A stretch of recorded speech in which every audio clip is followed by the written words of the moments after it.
Bonjour, c'est Cyril du site Apprendre vite et bien. Dans cette vidéo, nous allons parler du sketchnoting, la prise de notes fun et efficace.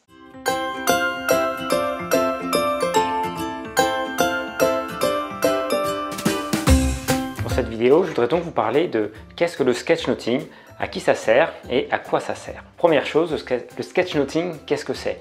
C'est parfois traduit par croquis-notes en français. Alors personnellement, je n'aime pas trop cette appellation croquis-notes. Je préfère garder l'anglicisme, le terme de sketchnoting qui, je trouve, sonne mieux à l'oreille. C'est un terme qui a été inventé par Mike Rohde, qui est un sketchnoteur célèbre, qui a écrit 2 livres aux éditions Erol qui ont été traduits en français. Initiation au sketchnoting et sketchnoting avancé, je crois, de mémoire. Donc qu'est-ce que c'est très concrètement le sketchnoting? C'est un outil de pensée visuelle, c'est-à-dire que c'est un outil qui va associer à la fois des mots sous forme de mots-clés et des images, des pictogrammes, des images simples pour gérer de l'information. Donc ça, c'est la définition de la pensée visuelle. Le sketchnoting, comme outil particulier, va donc utiliser à la fois ces fameux mots-clés, ces pictogrammes, mais aussi des éléments structurants comme des connecteurs, des conteneurs, des séparateurs, et puis un certain nombre de templates prédéfinis éventuellement que l'on peut utiliser pour faciliter sa prise de notes.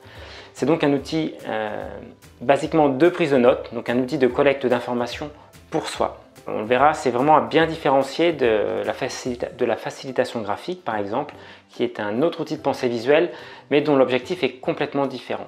Autant le sketchnote, c'est pour une utilisation personnelle, c'est une prise de notes qui est réalisée dans un objectif premier d'être utilisé par vous-même, autant la facilitation graphique va utiliser les mêmes éléments, donc des mots, des pictogrammes, des connecteurs, des séparateurs, etc.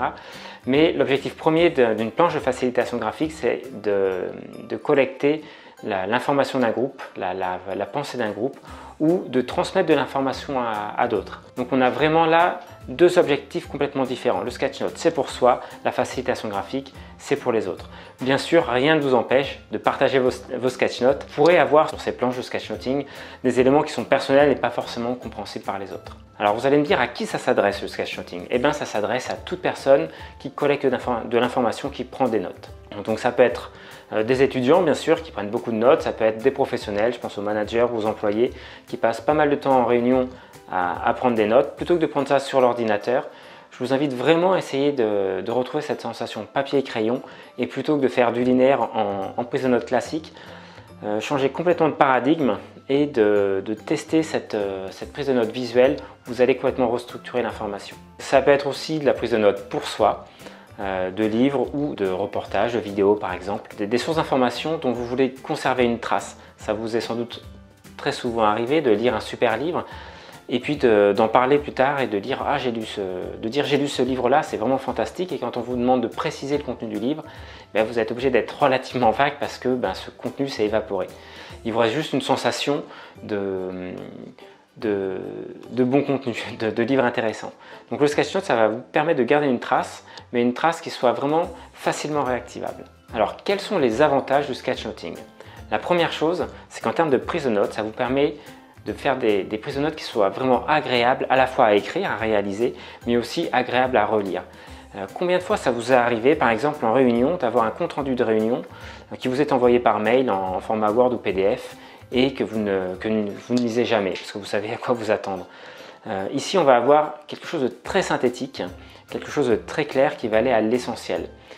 Ça ne vous empêche pas d'avoir un document complet qui soit linéaire, mais le sketchnote, ça va être vraiment une synthèse visuelle pour clarifier l'information. Quand vous réalisez des sketchnotes aussi, vous êtes obligé de passer en mode d'écoute active. Du coup, ça focalise vraiment votre attention sur le contenu et ça évite complètement les dispersions. Quand vous êtes en réunion, par exemple, ou quand vous collectez des notes à partir d'une conférence, tout n'est pas essentiel à noter. Et justement, plutôt que de partir penser à autre chose ou de regarder votre téléphone, ce que vous allez faire pendant les creux, entre guillemets, pendant les exemples, pendant les développements, vous allez pouvoir soit écouter, soit tout en écoutant, améliorer votre planche, ajouter les dessins, commencer à voir comment vous allez organiser les connecteurs autour des informations importantes. Donc en plus d'être agréable et de faciliter une bonne compréhension, la prise de notes visuelle sur de sketchnotes se base essentiellement sur un principe de spatialisation de l'information. Alors qu'est-ce que ça signifie, la spatialisation de l'information? Ça veut tout simplement dire que vous n'allez pas empiler les blocs d'informations les uns sous les autres, comme de la prise de notes linéaire, mais au contraire, vous allez chercher les mots-clés et les distribuer de façon logique dans l'espace. Vous allez chercher à créer du lien entre les informations pour mieux comprendre et mieux vous approprier cette information-là. C'est vraiment le secret des outils de pensée visuelle comme le sketchnote ou la carte mentale, appelée aussi mind map, pour beaucoup mieux comprendre un sujet, le comprendre plus vite également, favoriser une mémorisation naturelle de cette information-là. Et tout ça, cet aspect de clarification et cet aspect de mémorisation, ça va être la clé qui va vous permettre de réutiliser ce contenu, de réutiliser cette information-là à bon escient quand vous en aurez besoin.